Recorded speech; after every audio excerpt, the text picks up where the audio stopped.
Bon les gars, c'est quoi le jeu que vous regrettez d'avoir acheté? Assassin's Creed Odyssey, une énorme déception. Vraiment, tu passes la moitié du temps à explorer des trucs pas vides où il n'y a rien à faire.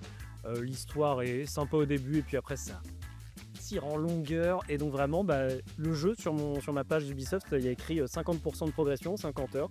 Quand j'achète un jeu, je le finis, tu vois, parce qu'il y a d'autres jeux où genre j'ai un jeu à 150 heures que je regrette énormément d'avoir acheté. C'est quoi? C'est Dark Souls 2 Scholar of the First Sea. C'est quoi toi? 200 heures sur Skyrim. Et c'est vraiment de la merde. Et 200 heures parce que j'ai fait tous les DLC. Parce que en fait je voulais finir un jeu Bethesda vraiment et j'ai même fait les DLC. Donc je les ai même achetés les DLC. 200 heures, fallait sortir. Oui, il fallait sortir. Je vais en froisser plus d'un là, mais un jeu récemment que j'ai acheté que j'ai regretté et pourtant je l'ai terminé. C'est Alan Wake. L'histoire est pompeuse, désolé. Sam Lake.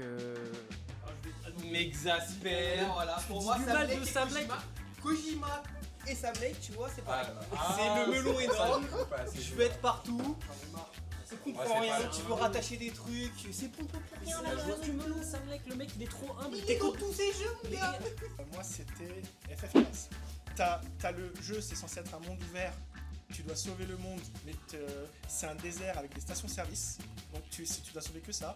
Et à partir d'un moment, quand t'as fait tout ça, tu montes dans un train, tu vas tout droit, la fin est maintenant. En fait, c'est un jeu que je voulais vraiment et je savais que j'allais pas être déçue, mais le seul souci, c'est que c'est à cause de ce jeu-là, donc Rage 2, que j'ai capté que je faisais du motion sickness et j'ai pas pu y jouer.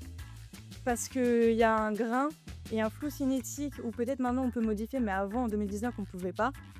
J'avais beaucoup la nausée. Mais c'est quand même un point positif parce que maintenant je sais que je fais du motion sickness et que je dois retirer le flou cinétique sur tous mes jeux. Moi, c'est Mario Striker Star Battle League Football qui est un vrai pétard mouillé de tous les temps pour avoir passé toute ma vie sur Mario Striker Charge Football sur Wii. Tu peux faire trop de tricks, t'as un truc online qui était fou, t'avais des vrais matchs et sur le nouveau, tu peux plus rien faire. Le jeu a été abandonné par Nintendo au bout de 2 mois. T'as genre eu un pauvre stade et un pauvre perso en plus. J'ai passé 3 heures dessus. Je suis dégoûté sa race. Et c'est le jeu où on espérait pouvoir jouer en ligne à plusieurs et en fait, c'est vrai nul. Dragon Ball, Sparking Zero. Carrément, je monte ma tête là, je suis obligé. Sparking Zero, le truc c'est qu'on l'avait vu venir. Mais non, le mode en ligne, il était... mec, c'était n'importe quoi. Le jeu a été patché au bout de 6 mois parce que dès que tu gagnais un duel, le mec en face en fait il quittait, ce qui fait que ça ne comptabilisait pas la victoire et pas la défaite.